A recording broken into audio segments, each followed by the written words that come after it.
ठरलं तर मग मालिकेच्या आजच्या भागाचा विशेष रिव्ह्यू. नमस्कार रसिक प्रेक्षकांनो.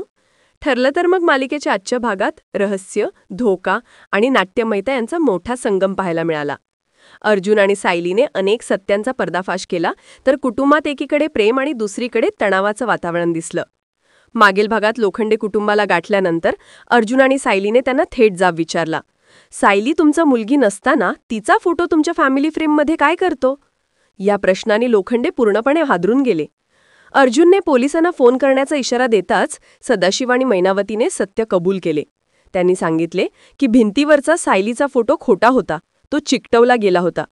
हे सर्व करायला लावणारा व्यक्ती दुसरा तिसरा कोणी नसून महिपत शिकरे होता.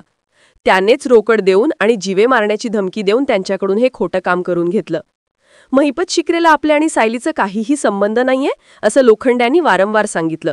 या धक्कादायक नावाने अर्जुन आणि सायलीच्या मनात आता मोठा संशय निर्माण झाला आहे. अर्जुनला आता पहिल्या DNA रिपोर्टवर संशय आलाय, कारण तो रिपोर्ट बदलला असण्याची शक्यता आहे. त्यामुळे कोणतीही रिस्क न घेता अर्जुनने सायली आणि लोखंडे यांच्या केसांचे नमुने घेतले आणि दुसऱ्या DNA टेस्टची तयारी सुरू केली. इकडे सुभेदारवाड्यात अस्मिताची अवस्था खूप नाजूक झाली आहे. सचिनला पनवेलमध्ये पाहिल्याच्या विचाराने ती पॅनिक झाली आहे आणि तिचा BP लो झाला आहे.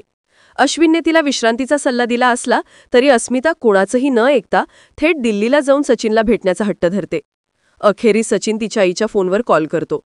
कॉन्फरन्समध्ये असल्याचं खोटं नाटक करत तो हळू आवाजात अस्मिताची समजूत घालतो. त्याने तिला आय लव्ह यू म्हणत उद्या 1 दिवसासाठी पनवेलला येण्याचं खोटं आश्वासन दिलं. सचिनच्या या गोड बोलण्याने अस्मिता तात्पुरती शांत झाली, पण त्यांनी एक मोठं रहस्य लपवलं आहे हे नक्की.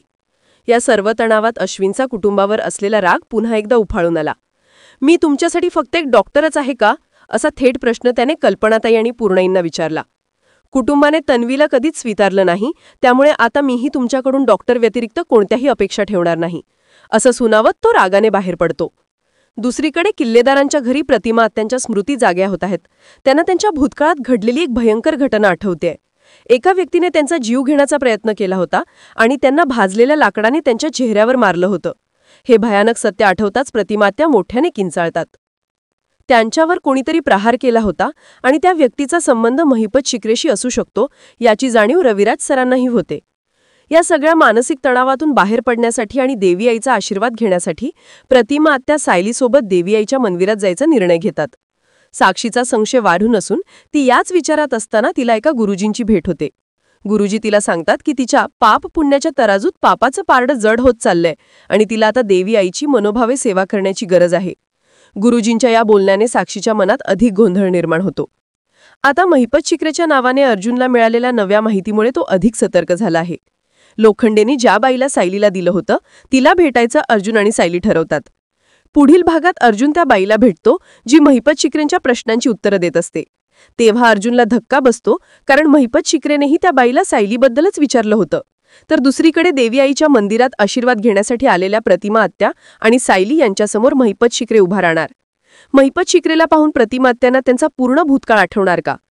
या सर्व प्रश्नांची उत्तरे लवकरच आपल्याला पाहायला मिळतील. मालिकांचे नवनवीन अपडेट्स पाहण्यासाठी चॅनलला नक्की सबस्क्राईब करा. धन्यवाद.